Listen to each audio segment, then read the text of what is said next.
the Logitech Pro 9000, and the advantage of having a separate webcam is that, of course, you can move it around. Okay, so here's the Google prototype notebook, and notice there's no manufacturer's name or nothing on this thing. It's just totally black rubberized case, and they're taking a picture of the picture. And so that's one advantage to plugging in a separate webcam into the USB port, which is there, of course. And I've got some headphones plugged into the other one. So that's the only advantage to plugging in something, because otherwise just use that the inboard Google camera and it seems to be fine, except for that minor problem of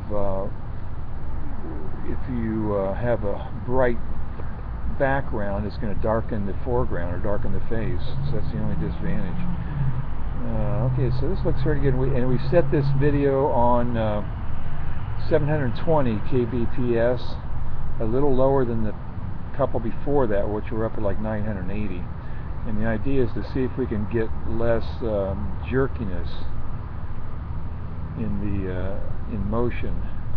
And I suspect there's going to be a happy medium somewhere around 750 or 720 or something. So anyway, so we're testing the Google Chrome prototype netbook using at this moment the Logitech Pro 9000 webcam, which seems to give a little better exposure. The quality seems just pretty much equal to the Google camera.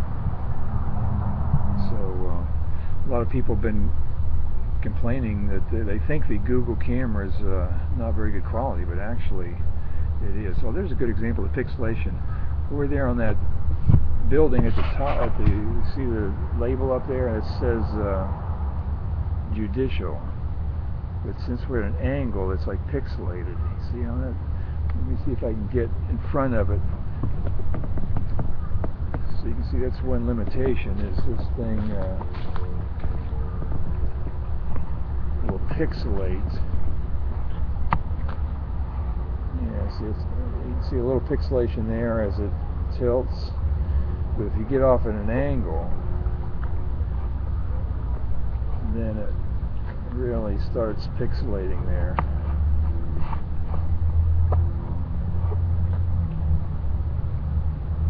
Yeah, so you can see how it's pixelated when it's off at an angle. So the camera does real good, you know, straight up and down stuff, straight left and right, horizontal. But anything at an angle, like even those bricks, I guess if you were taking an up close picture of these bricks at somewhat of a distance, you would see pixelation. Probably not up close too much, but probably the farther away you go, the more you'll see that pixelation. But on the whole, it's pretty good quality. So, so the Google Chrome notebook is pretty handy. It's only like 3.5 pounds, so it's easy to move around. It'll last about 8 hours. It's got a very large battery, and it doesn't take much processing power or have any hard drives to spin. So that's why it'll last 7 or 8 hours. And we are at the right at the main intersection of LaBelle, Florida, main drag here. So you're hearing a lot of traffic, and it's a Saturday afternoon, so quite a lot of background noise. And our Wi-Fi network is about 48% strength here, and so I think we've pretty much wrapped up the testing on the camera. The summary would be the Google camera inside this is quite fine. If you want to use a tripod and be able to move a camera around, then plug in something like a Logitech. And you have to use on Justin TV, which is another example of a cloud computing. Is everything is stored on their system, so you don't store anything on your own computer. And on Justin TV, you have to manually set the broadcasting quality, and I'm thinking it's going to have to be about around 750 or so, at least on this, to get a decent quality.